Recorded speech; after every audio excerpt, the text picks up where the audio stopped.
Bonjour, je suis Patricia Chevrillon et aujourd'hui je vais vous parler du premier chakra, le chakra racine. Comme je vous l'ai dit dans la vidéo de présentation des chakras et des intelligences multiples, le rôle des chakras est de répartir intelligemment les informations et l'énergie qui nous viennent de l'univers dont nous faisons tous partie. Pour effectuer ce travail, ils ont besoin de fonctionner correctement. Aujourd'hui, je vais vous donner des exemples de ce qui peut provoquer le mauvais fonctionnement de ce premier chakra, qui est un chakra important évidemment puisque c'est le premier. Mais bon, ils sont tous importants, les chakras majeurs et les autres. Comme je vous l'ai dit, il y a donc de nombreux chakras, qu'on appelle les chakras majeurs et les chakras mineurs. Les chakras majeurs sont au nombre de 7, et les 3 premiers sont vraiment les plus importants, puisqu'ils sont la base de la vie. Ces 3 premiers chakras sont le chakra racine, qui est donc le premier, le chakra sacré, qui est le 2e chakra, et le chakra du plexus solaire, qui lui est le 3e chakra. Comme je vous l'ai dit, ces chakras influencent nos vies selon des cycles bien précis. À la naissance, le premier chakra se met en mouvement et il effectue une rotation de 7 ans. Lorsqu'elle est terminée, ce premier chakra est complètement activé. Alors, le 2e chakra commence à tourner lui-même pour une durée de 7 ans aussi. Puis viendra le 3e chakra. Il est important de bien comprendre ce système de rotation, car on voit ainsi que le premier chakra influence la vie de la naissance à 7 ans, le 2e chakra de 7 à 14 ans, et le 3e de 14 à 21 ans. C'est-à-dire que ces 3 premiers chakras concernent directement l'enfance jusqu'au jeune adulte.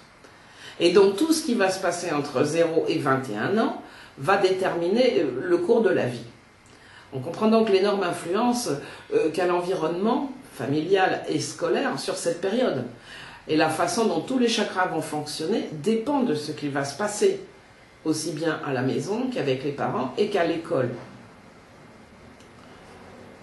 Le premier chakra contrôle tous les sentiments liés à la peur, à la sécurité et à la confiance.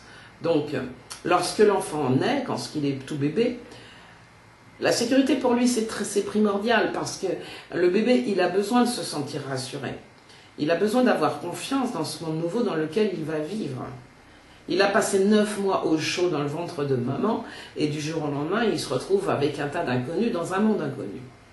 Le bébé qu'on laisse pleurer dans l'indifférence générale dans son berceau, il va développer un sentiment d'insécurité puisqu'il se sentira abandonné et délaissé. Mais ce sentiment va s'installer et il va rester là jusqu'au moment où l'enfant atteint l'âge scolaire. Ce sentiment de peur est complètement contrôlable par la famille. Il ne faut surtout pas penser que seule la violence verbale, physique ou psychologique peut déclencher des sentiments d'insécurité ou de peur chez un enfant. Le trop-plein d'amour peut déclencher la même chose si les parents sont trop protecteurs. Des fois, pour bien faire, les parents vont surprotéger leur enfant. Et en fait, ils l'empêchent de vivre, ils l'empêchent de faire tout ce qu'il veut parce qu'eux-mêmes ont des angoisses qui reportent sur lui. Donc ça va être sans arrêt des remarques, ne fais pas ceci, tu vas te faire mal, ne fais pas cela, tu vas tomber, ne va pas là, c'est trop loin. Et tout ce qui fait que l'enfant va penser que son environnement est dangereux et donc il va avoir peur. Ça va contribuer à développer la peur et les angoisses. Lorsqu'il atteint l'âge scolaire, généralement vers l'âge de 6 ans, les risques de développer la peur et l'insécurité sont augmentés puisque l'école s'en mêle. Et tout ce qui va s'y passer échappe au contrôle des parents. On n'avait aucune idée de ce qui se passe entre 4 murs à l'école. Donc de 0 à 7 ans, nous voyons qu'il y a de nombreuses raisons de perturber le fonctionnement de ce premier chakra.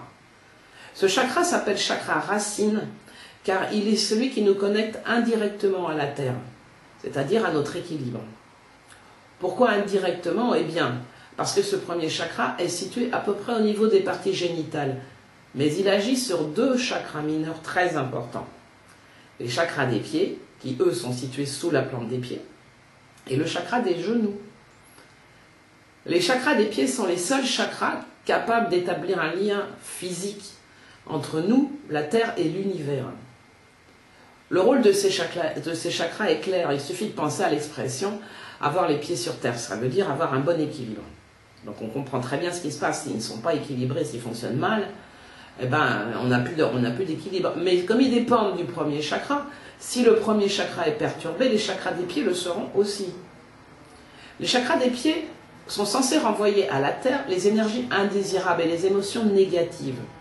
Quand ils sont très stimulés, qu'ils fonctionnent bien, on ressent du bien-être et de l'énergie positive, parce que c'est ce que ces chakras font circuler.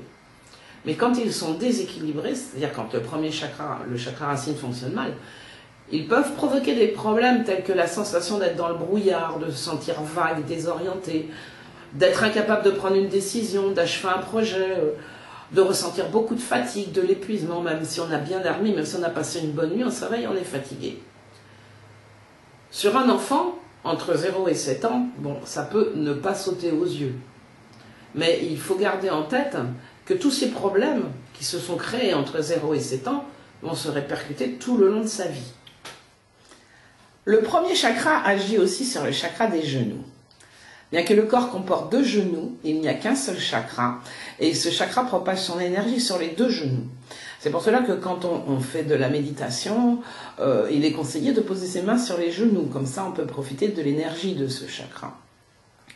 L'utilisation traditionnelle du genou est de montrer la soumission, car on se met à genoux, on fait une génuflexion pour montrer du respect. Il agit sur le comportement dans les situations dans lesquelles il faudra faire preuve de souplesse, de diplomatie, c'est-à-dire que s'il ne fonctionne pas bien, on peut se rebeller facilement. On peut aussi souffrir de problèmes d'autorité exagérée, ça peut aller jusqu'à la tyrannie. Le chakra des genoux peut donc développer un sentiment et un comportement de soumission exagéré, aussi bien qu'un sentiment et un comportement d'énergie autoritaire. Et là, même au niveau des enfants, ça se retrouve, parce qu'il y a des enfants qui sont très très autoritaires, c'est des petits tyrans, ils tyrannisent vraiment toute la famille. Mais ça n'est pas tout, parce que le chakra des genoux est aussi celui qui influence notre manière de nous alimenter, de nous nourrir.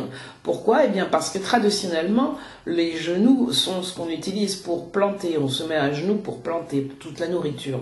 Donc ils sont liés vraiment à notre façon de nous nourrir. Et lorsqu'ils fonctionnent mal, lorsque le chakra des genoux fonctionne mal, nos habitudes alimentaires deviennent mauvaises. On bâcle tout ce qu'on fait, on mange n'importe quoi. Et ça peut provoquer de la boulimie ou de l'anorexie. Mais de toute façon, ça touchera notre alimentation. Nous voyons donc l'importance du chakra racine, le premier chakra, puisque lorsqu'il fonctionne mal, eh bien, il influence ces 2 chakras mineurs, et qui eux aussi fonctionnent mal, donc en excès ou en déficit, comme tous les chakras qui ne fonctionnent pas bien. Alors, j'ai relié ce chakra racine à l'intelligence naturaliste, car elle est celle qui nous permet de corriger les mauvais fonctionnements de ce chakra. Pourquoi? Parce que le chakra racine, c'est un chakra qui a besoin de la nature. Et donc, tous les contacts avec la nature favorisent son bon fonctionnement. Mais nous verrons ces intelligences multiples et cette intelligence naturaliste plus tard, puisqu'il faut d'abord, comme pour les autres vidéos, voir tous les chakras. Et il y en a donc 7. Eh bien, mon livre est en vente sur Amazon, si vous souhaitez avoir plus de détails sur les chakras et les intelligences multiples. Si vous souhaitez obtenir des renseignements sur les ateliers que j'organise, vous trouverez tous les renseignements et les inscriptions en ligne sur mon site patriciachebriand.com. Et pour le reste, eh bien, abonnez-vous à ma chaîne YouTube. Merci.